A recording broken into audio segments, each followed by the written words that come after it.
সে রুমে গিয়ে দেখতে পায় তার মা বিছানায় বসে আছে। তার মনে হচ্ছিল তার মা হয়তোবা তার উপর রেগে আছে রেহমানের বোনের হারিয়ে যাওয়ার ব্যাপারটা নিয়ে।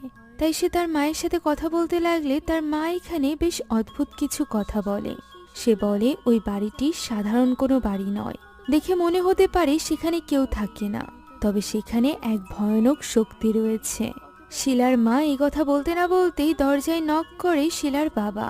শিলা দরজা গিয়ে খোলে, তখনই দেখা যায় শিলার মা পেছন থেকে তাদের দুজনকে খাবার খাওয়ার জন্য ডাকতে আসছে, যা দেখে শিলা তো একদমই হতবাক হয়ে যায়।